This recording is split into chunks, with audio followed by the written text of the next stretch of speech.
Consulting for professional engineering construction services regarding NJDOT for fiscal year 2022, Fairmont Road, Bromley Court, and Woodcrest Drive projects. This is an agreement to provide construction administration services for our NJDOT grant awarded for those streets. Resolution 2022-297, resolution authorizing a return of escrow funds to Tamer Elshami, 11 Westview Avenue. This is returning escrow money for Block 171, Lot 31. This I mentioned a few, probably about a month ago or so. This applicant applied to build a two-family on and subdivide the lot, and he was denied by the planning board. This is a return of his escrow. Resolution 2022-298 is a resolution approving a purchase order for iProject Solutions LLC in an amount not to exceed $14,275 for electronic plan review equipment. This is approval for a purchase for the electronic plan review table that our planning and development department will be able to use to make them more efficient. Resolution 2022-299 is a resolution awarding contract to Robert W. Wojcik, Landscape Contractor, Inc., 1170 Greenwood Lake Turnpike, Ringwood, New Jersey, for cricket pitch site preparation. And this has been long in the making. This project is for construction of a 20-foot by 70-foot long synthetic turf surface we've been discussing for months.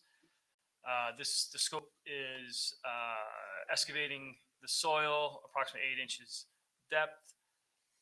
Soil will stay on site, subgrade compaction, and installation of a 4-inch base, 2-inch finishing stone. Resolution 2022-300 is a resolution awarding contract to Robert W. Wojcik, Landscape Contractor, Inc., 1170 Greenwood Lake Turnpike, Ringwood, New Jersey, for cricket pitch synthetic turf installation. This is the actual installation of the turf. So here we're awarding both the excavation of the area and prepping for the turf and the installation of the turf. And I want to say both contracts, we went out to bid. We've received multiple bids on those. We've received bids in the range of $200,000 to the awarded bid here of roughly $17,000. This does not include the actual turf itself. The borough will be purchasing the turf through our co-op. Once we purchase the turf and it's prepped, it'll be ready for installation. Do we have any idea what timeline we have on this? They're ready to start as long as the weather holds. Perfect. Okay. I see some happy faces out there. Okay, where we got finance? Resolution 2022-301 is a resolution authorizing payment of attached bills payable list in the amount of $658,446.56. Significant items include our state of New Jersey December health benefit premium of $122,150, as well as the cost for the replacement of Commerce Street pedestrian bridge to Connolly Brothers of $191,500. Resolution 2022-302 is a resolution authorizing contracts within certain approved state contract vendors for contracting units pursuant to NJSA 40A 11-12A. So this provides the authorization for our borough administrator to allow a qualified purchasing agent to make any and all purchases on behalf of the borough in relation to our state contract vendors. And this is, as you know, was part of our audit. They asked us to make sure we're passing resolutions giving that authorization. Resolution 2022-303 is a resolution authorizing contracts with certain approved county, state, and national cooperative purchasing contract vendors for contracting units for the year 2022. Again, this is the same exact thing. However, this now is not only within the state. This is also national co-ops as well. Great, thank you. Last Personnel. one, sorry. Resolution That 20, was 303. Resolution 2022-304 is a transfer resolution. This time of year, we look at the budget line items and we may transfer a few line items from one item to another. That's all we're doing here. Okay, personnel, Ron. Thank you, Mr. Mayor. Resolution 2022-305 is a salary resolution. This resolution proposes a 2% salary increase for all of our non-union employees, in addition to the regular step increases for 2023. Of note, this resolution would move Jessica Short from part-time to a full-time employee. So at some point, maybe this year, Wendy may retire, and we'll be sad to see you go, Wendy, after such a long and storied career for New Providence.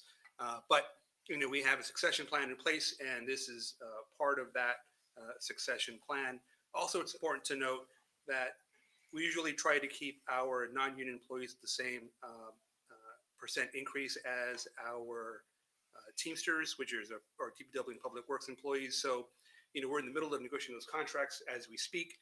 So when those are finalized, we may have to go back and readjust that 2% increase and maybe increase it just a little bit. Thank you, Rob. Okay, next is public safety. We have raffle requests for the New Providence Education Foundation, RA 1180 and 1181. They've been properly filled out and approved. Resolution 306 is the next couple are step increases for the police department. Christian Seeley is going to step 4. Andrew Lynch will be going to step 4. Jeff Bruder is going to step 5. Carmine Basileri is going to step 6.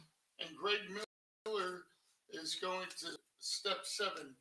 As you can see that we've had a great number of new officers in the police department, and they're all doing fantastic. Okay, we have resolution 311 approving purchase order for Code 3 Inc. not to exceed $10,679, and that's for outfitting the new police vehicle. Okay, at this time, boy, that's it. Wow. Discussion items. I only have one thing, and I've been holding off bringing this up because I was hoping it would work itself out through the legislature or the governor. We belong to the state health benefits plan. I think there's about 375 municipalities out of 565 that are in this plan. Now, there's three groups in this plan. There's state workers, there's county workers, municipal workers, okay, and state and county and municipal governments. The state has given their workers and the state a 3% increase for health benefits. 3. They're tacking on 22.8%. 22.8% increase to county and to the municipalities. Now, all I hear out of Trenton is, we have to be fair. Everything's got to be fair, equal. Well, how you get from 22.8% increase to 3 is beyond me. Everybody should be paying the same amount. This amount should be like 10%, like in private industry. This is so unfair and so wrong. And if this is to keep that state budget down, it's a crime because it's a shell game. And that's all it is. This increase to the county and to the municipalities is going to affect your property taxes directly. And they say, well, you have a cap. The health benefits fall outside the cap. the employees have to get the health insurance by contract. It is totally unfair. And I thought by this time, by the end of the year, this disparity would have been taken care of. And, you know, it's about time. I know the League of Municipalities, the Conference of Mayors, we have all been working hard to try and get the governor to change his mind about this. And it's not like the state doesn't have a big surplus. They do. But this is wrong. And it's actually wrong on so many levels. That, you know, good, hardworking municipal and county employees are really getting the shaft. And you know what? The government entities thereof are too. So I just wanted to bring that up. I want the public to know, because it's like a dirty little secret out there that nobody's really talking about. But this is horrific. This is the worst case of disparity I have ever seen in government. It really is. So that's all I want to say about it. And I want the public to be aware of what's coming down the pike. So now for better news, the committee reports. I do want to bring up the tree lighting, and my wife who chaired that thing, Christine, you did a great job. People said it was the best they've seen yet. Al Elefante always does a great job. The high school chorus. It was just a really nice night for everyone. And the weather was pretty good too. So that's really all I have, except that,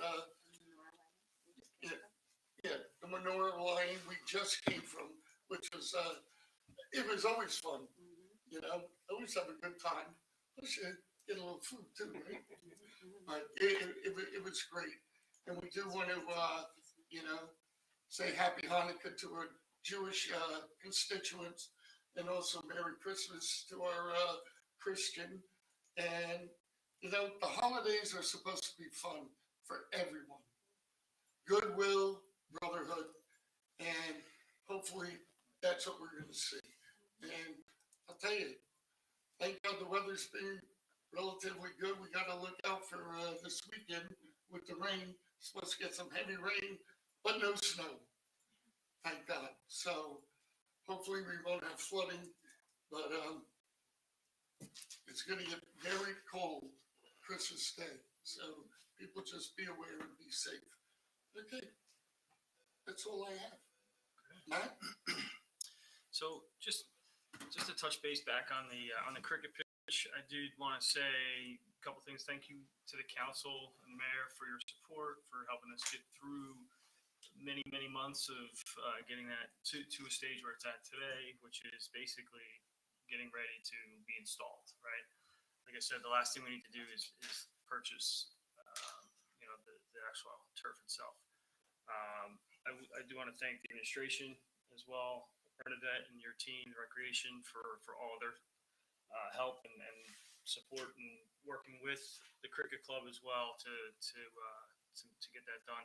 And last, I'd just like to thank the cricket club. I know there's a couple members here. They've been coming to every meeting basically for 6-8 months now, right? In support of, you know, council and you know, offering their help in any way, in a polite and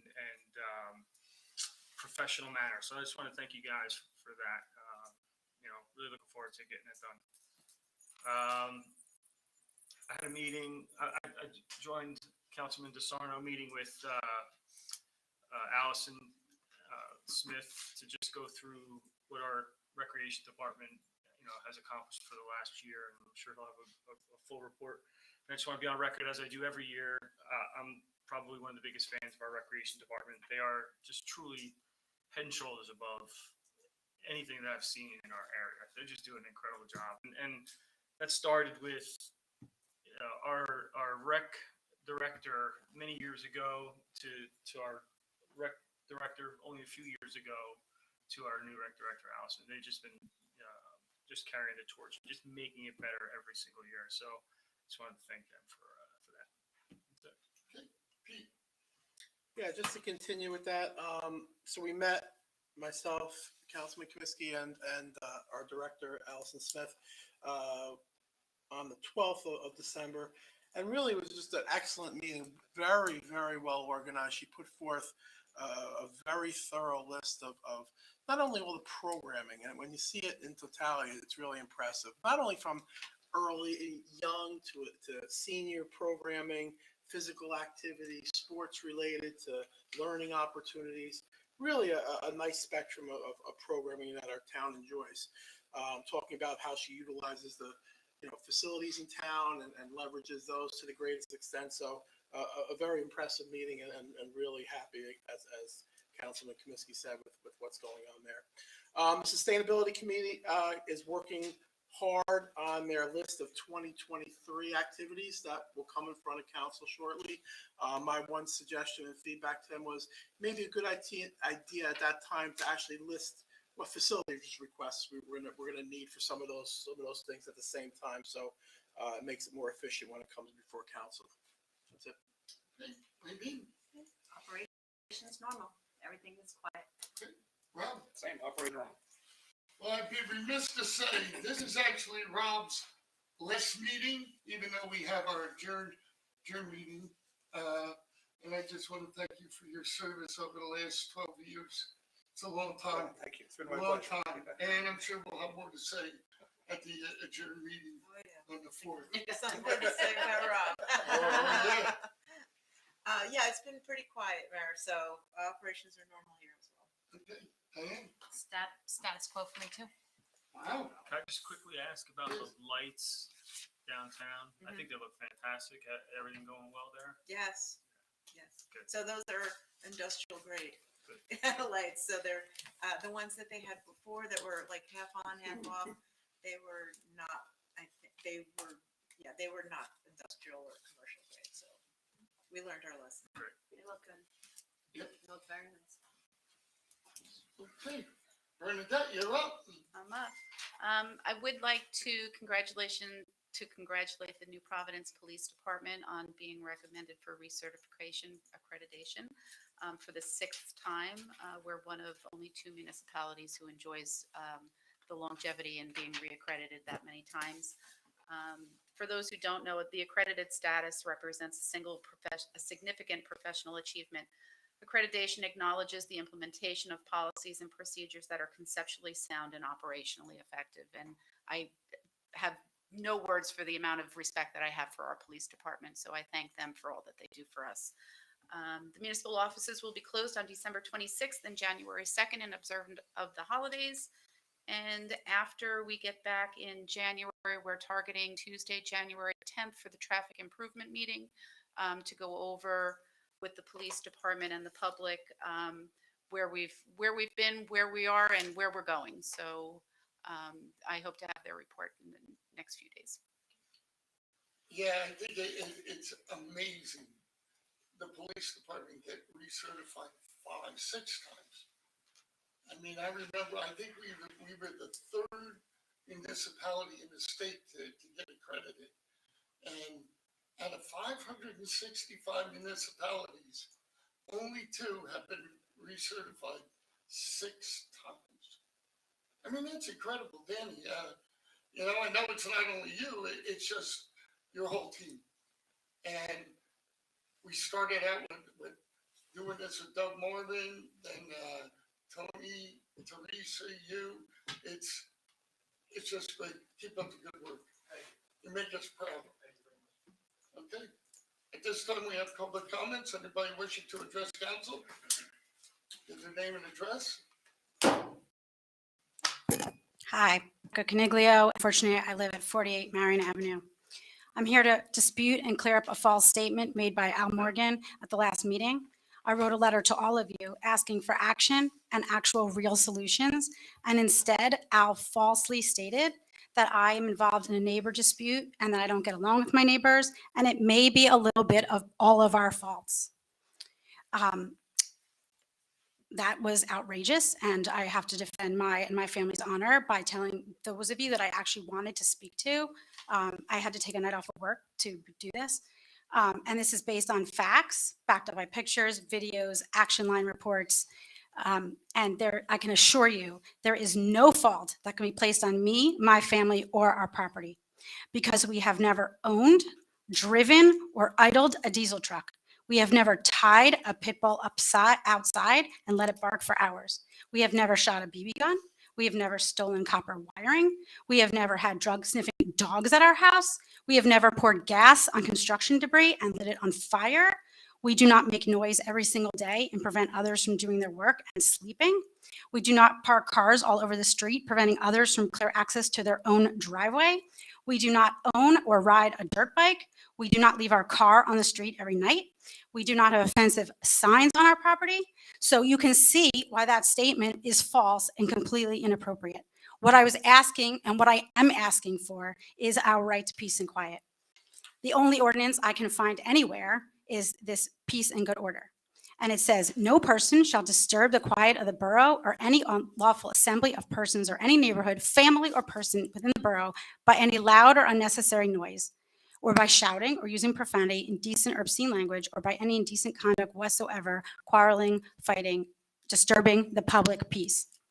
My peace is disturbed every single day. So while I appreciate your snow equivalent, that's a couple days. This is every single day. I was woken up Saturday. I was woken up Sunday. My work was disturbed yesterday. And I was shocked that there was no one outside today because it was that cold. But this has gone on in the heat. This goes on in the cold. And there are actual real safety concerns. So to make a false narrative that this is a neighbor dispute is standing in the way of them actually helping us. So that was just completely inappropriate. And I feel you owe my family an apology. So what I was asking for and what I'm still asking for is that there are real actual safety concerns. And I've reached out to you as president and I haven't heard anything from you. And I don't understand that. We are on a dead end. So cars come this way and cars come this way. And with all the cars blocking when I pull out of my driveway, it's only a matter of time before someone gets hurt. And as a parent of a new driver, it better not be her. Then there's the issue of the burning. These people have history of burning things. They throw Amazon boxes in there. I report that that's not supposed to be burned. I have the Environmental Rights Commission telling me you're not supposed to burn treated boxes. So we're exposed to that. Even though somebody here was kind enough to finally give us no idling signs after 17 years, which I appreciate more than you can imagine, I still was breathing it in this morning. So we're still being exposed to that. So there's the cars all over, which is a safety concern. There's the fire of burning things I don't know what they're burning, and pouring accelerant on it, going up when it's windy and cold and things like that. And the noise. I have to be able to work in my own home. My work takes concentration and focus. I'm helping other people. If there are people's voices that are so loud, I can hear them, what they are saying inside my house, it's too loud. And it's always pushed over. Oh, that's Board of Health. Oh, that's this one. There's excuses all over the place, but there's no action. There's nothing being done to assure our quality of life. And my conversation with the environmental rights protection people this week was fascinating because they said there's supposed to be new nuisance codes and they're supposed to be enforced. I can't find them anywhere. But ongoing noise every single day for months you have to do something about it. I understand this is only happening to me because this is where I happen to unfortunately live right now, but it is happening to some people in your community and it should be addressed. And what I've asked, the purpose of my letter and why I had to take a night off to explain it again is because every time you put this in a neighbor dispute column, you're not looking at the fact that you should look at the noise ordinances here. People work from home now and people have a right to work in their house undisturbed and sleep. I mean, I'm talking every weekend we're woken up by loud noise, by yelling. And what I'm constantly told, call the police, I've explained over and over and over again that puts my family in jeopardy because they know it's me calling because we don't have a neighborhood watch. That was denied. And the police have walked over in front of them and come to our house and told us what's happened. So this case has been mishandled for 17 years. We are where we are because it's been mishandled. And I literally cannot stand for it any longer. We are actively trying to move. Thank you for the house update, but that's not a house for us. It comes with a fire pit and I don't burn stuff, but We'll keep looking. Also, I'm sure you're aware that moving right now with no inventory and the rates is not as easy as it would have been, a while ago. So we're essentially trapped right now until we can get out of here. I would leave today, but I'm not doing that to my daughter. So we are trapped here. So I am asking you as Al and I don't see eye and eye, and we are not going to. But I'm asking the rest of you Okay. that you please Thank you look for your into the comments. into the noise ordinance and help my family. Thank you for your comments. I'll wait for your apology in writing. Well, I'm gonna go through this once again. And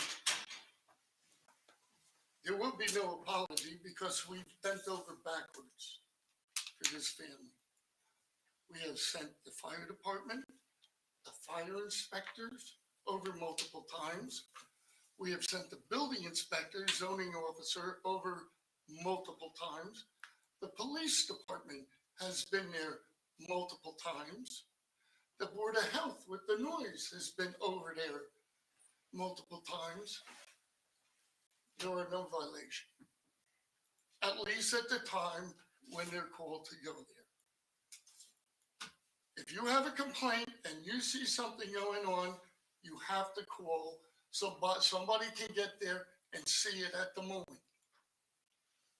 That's the law. I can't break the law. The chief, Mrs. Caccaro, and I sat with the Caniglios for almost 2 hours and explained this. And I thought when they left, maybe I misperceived, but they understood. We put up the no idling signs up. And quite frankly, maybe we shouldn't have because that's like spot zoning. But they said they would feel much better, so we figured we'd accommodate them. A lot of people have neighbors that bother them. We have offered mediation. That was refused. They refused to sign a complaint. It puts my family at risk. Quite honestly, that family knows that they're signing the complaints and making complaints. And they brought in an attorney. I dealt with Mr. Rizzo, and I'll bring it to you, Paul. You're the legal attorney, and you can maybe explain the legalities better than myself, because clearly it's not registering. Well, I've never heard the other side do it, but even accepting what complaints we've gotten from her, the fact is, taking that as true, it's boorish and childish behavior, I think, from the neighbors. Based on how she presents it, you can't legislate that type of behavior, unfortunately. And the biggest issues I've seen, she's had issues with, as she mentioned, signs. There's freedom of speech. We cannot do anything about that. Noise ordinances are notoriously impossible to enforce. You actually have to have meters, and they have to go beyond certain levels. I've been an attorney for 41 years. I've never seen nor heard of anyone convicted of violating a noise ordinance. But the biggest thing is, and a problem, unfortunately, is she just stood here and said, well, she doesn't want to get the police there when it's happening out of some concern. Well, if she's not going to do it, there's nothing we can do about it. And it falls to her family. If these violations are happening, they have every right to file their own complaint in the municipal court. And that's the only way.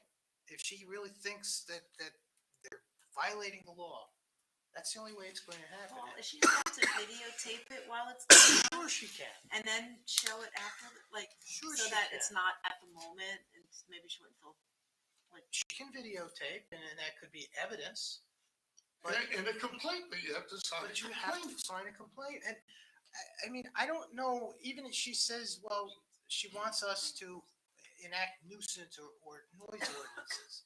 And obviously then to enforce those against the neighbors. Well, the only way you can enforce those against the neighbors is if she's a witness or her family's a witness. So it's just incongruous in terms of what she's asking. And I've been dealing with this in particular for, I think, the last year plus. And I remember discussing this with Chief Gazaway, who was very frustrated at the time, that Chief Gazaway would make recommendations and she just refused to follow them. As the mayor indicated, I'm well aware that we've sent everybody there, we've done everything we can, and she's just refused any direction or suggestion and blames us for her unhappiness, unfortunately. Can I just ask a question? So you brought up noise ordinances, right? And we are working from home, right? I work from home, and it gets very difficult when landscapers are outside, right? This neighbor was on Monday, this neighbor's on Tuesday, my guy's going Wednesday. It's I gotta work, but you mentioned noise ordinance. I mean, what are our options for noise ordinances for people work from home? Are there any? I don't know if there are. I'm asking. The noise ordinance is by the state. It is. There's decibel levels that Right. you have to incorporate into the ordinance, and you would have to prove they were exceeding those decibels. Otherwise, you're really talking, I think more than noise, maybe a nuisance issue is what she's talking about. All I can say, it's possible, but she would have to be the complainant. She would have to be the witness and present her case and let a judge determine if these people are maintaining a nuisance. I'm not saying she's wrong, but that's what she has to do. When she refuses to call the police because she says, well, they're going to know who called, and the mayor said, of course they're going to know anyway. How are we supposed to enforce that? And that's really for the police to enforce, and they can't do that. So I don't know why, and she's talking 17 years, I don't know why she's never filed a complaint. It doesn't make much sense. I mean, the neighbor obviously knows who's on the other side of things.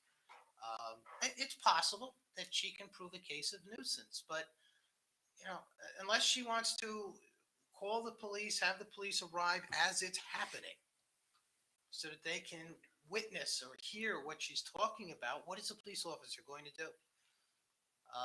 Or the zoning officer, or anyone else. So either call. I mean, as you say, you're working from home. You're hearing this noise. Call the police. Ask them to come right now and see if they can hear it. Or, and I really think this is the better avenue, file your own complaint. Get into the system. They were actually, even though she's resistant to it, you may start a conversation and a dialogue. At least maybe then have a chance of it getting better. But you have every right to appear in the municipal court with your complaints. But I don't agree with the idea that we don't have enough on the books, so to speak. That's not the issue. The issue is proving the case, and she has to be the one to I'm saying she, her husband, her family, would have to be the witnesses. I can't say anything more. I agree. And we tried to get mediation, but she refused. But I think it's too far gone now. I don't think mediation would even solve a thing. But we even offered, and I think Bernadette had scheduled a meeting where we were going to sit down with her. I think even at that time, her attorney, with Keith Lynch, I think then Chief Gazaway at the time, myself. You were going to be there, and she hires an attorney who sends a letter, threatens us that we're not doing our job, and basically he's going to sue us. Yeah. That's not getting people anywhere. Unfortunate, but she's not helping her situation. I'm sorry. And nobody wants to see anybody unhappy. I'm not unsympathetic to her, you but gotta there's help only so much you yourself, can too. do. So, okay. All right. Anyone else wishing to address council?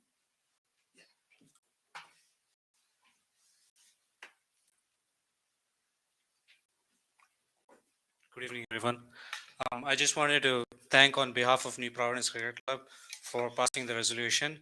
I know from day one, Mayor Morgan and Matt Kumiski and everybody else have been very supportive and encouraging about our initiative, to start the cricket in this town.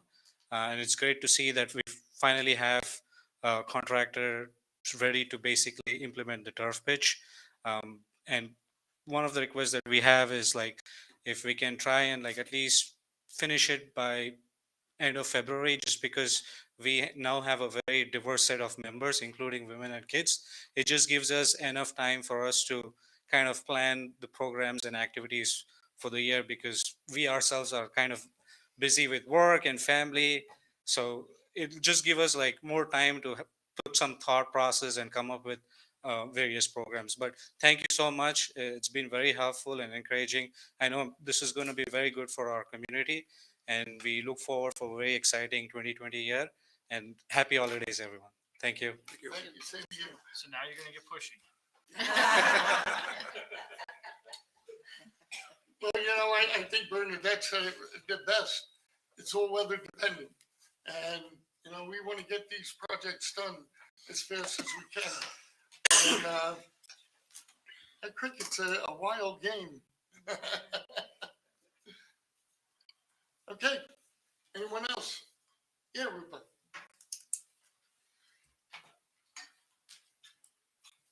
Good evening, everyone. Rebecca Hill, 35 Delaware Avenue. I'm here to ask when whether it's DeCorso or municipal buildings would be opened up to allow different committees in town to meet.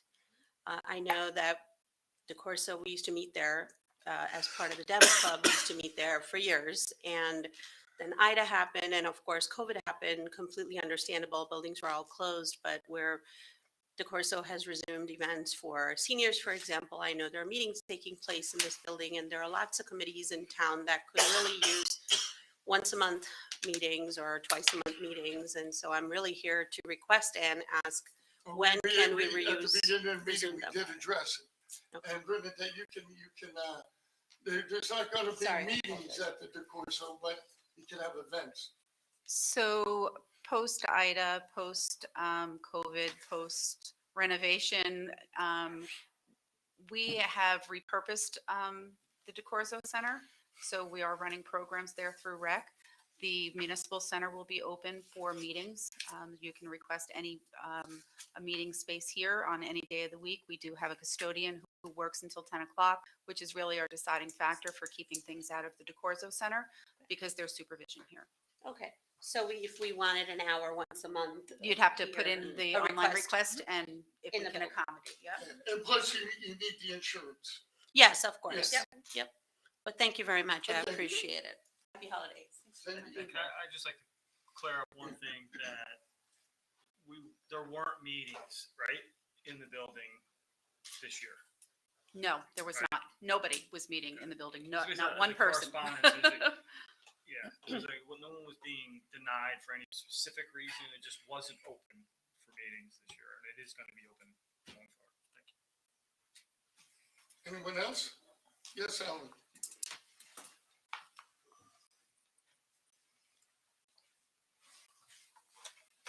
Hi, Alan Swanson, 47 Overhill Road. Previous discussion on Marion Avenue brings a question to mind. Is there regulation related to the use of the fire pits? Is there any? You can use fire pits. You can? Yeah. Okay. And if it gets like looking dangerous or anything, then you would, I guess, ask the neighbor or something, because sometimes they get a little, okay, that's fine. Thank you very much. What I wanted to talk about was last year during the budget process, I came before you on more than one occasion talking about the American Rescue Plan funds not being included in the normal budget cycle process, and it was in the regular budget process, and so that's from earlier this year.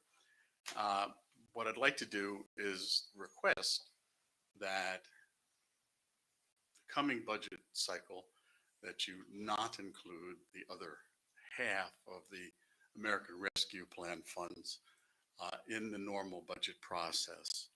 The reasons for this are, first of all, you're not required to commit the use of those funds until December 31st, 2024.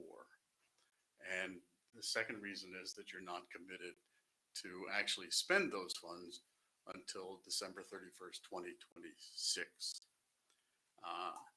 And the third is that virtually every recommendation, every suggestion, all of the guidance that's coming from the Treasury Department related to these funds says, don't include them in your regular budget process. Don't use them for your regular I'm not sure budgeting. I understand what you mean by regular budget.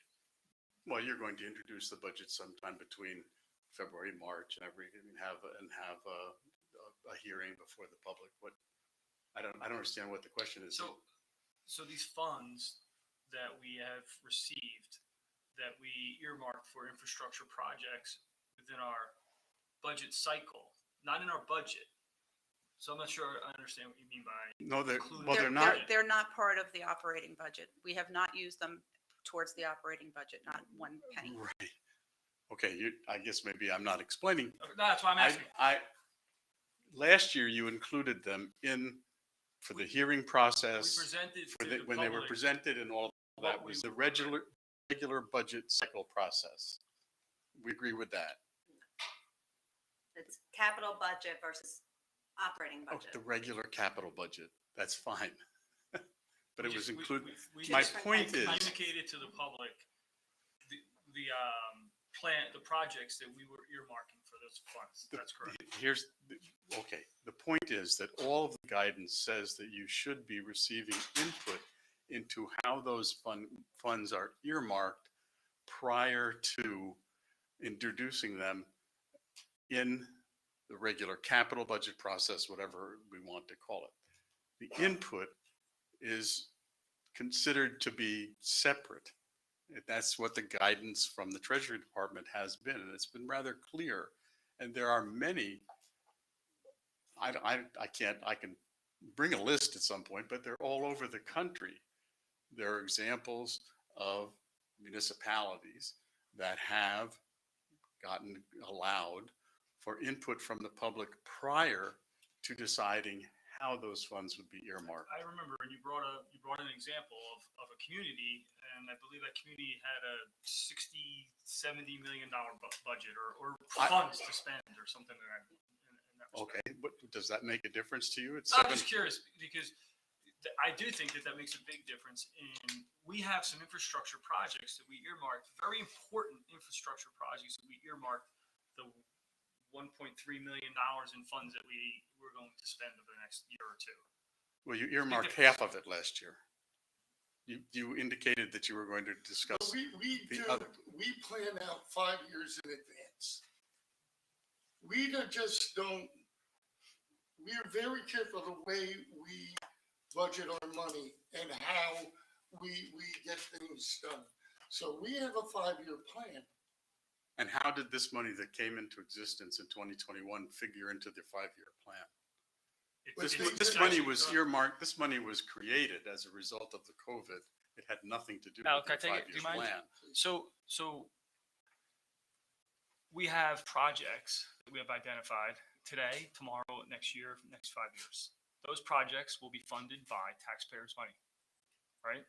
We have received funds. Now, if we got $10 million in funds, we would say, holy cow, what are we going to do with $10 million, right? Maybe there's a lot more things that we can do. Let's get community input, which we do on a lot of things, right? We just had a community event talking about our recreation master plan and our facilities in town and all those. We always try to engage the public. We have $1.3 million that we have, and we have probably, I don't even know the number, $7-8 million in infrastructure projects that we have, put on this plan that we're going to be working on over the next few years. And this is funds that we're going to be using specifically for specific infrastructure, right? That's based on the guidance, right? That we can spend it on, right? We can't just go build a recreation center, right? That we're going to be spending these funds for, right? That's taxpayer money, right? So we either need to raise taxpayer money where we have these funds that we can use, right, to help some of these infrastructure projects that we've already identified that are very important projects in the town. My point is that the guidance related to these specific funds said you should receive input from the public as to how to use these rather unique funds. These funds were created as a result of the crisis related to COVID-19. We agree on that. These funds were not something, these funds were unique. These are funds that you had no anticipation that you were going to receive in your 5-year plan. Is that correct? What the funds they were saying was to be used for infrastructure. No, there are 4 different categories. Infrastructure happens to be one of them.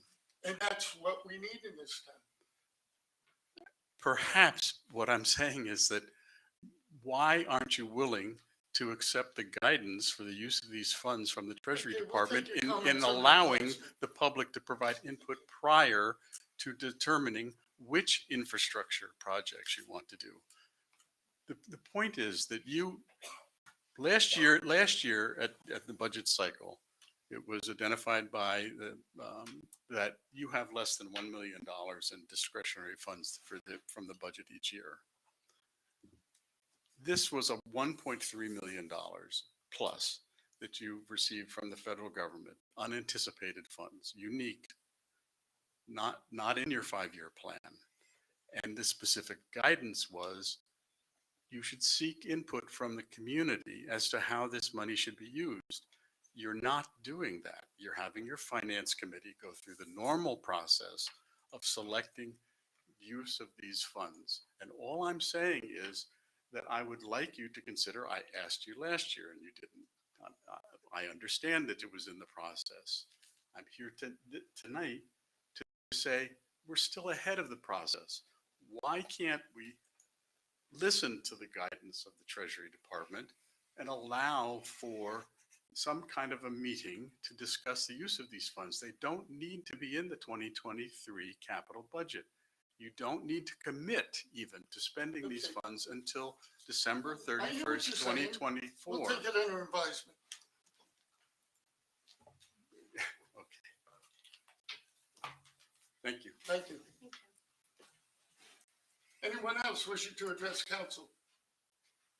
Seeing no one, I declare the public comments closed. I need a motion on items 1 through 20. So moved. Second. Roll call, please. Aye. Yes. Yes. Yes. Aye. Okay, this time, motion for adjournment. So, second. All in favor? Aye. No, so be it. I want to say happy Hanukkah, Merry Christmas, and happy holidays to everyone. And have a healthy one. And I guess I should say Happy New Year too, Happy New Year. because we're not going to be meeting till the 4th. Happy last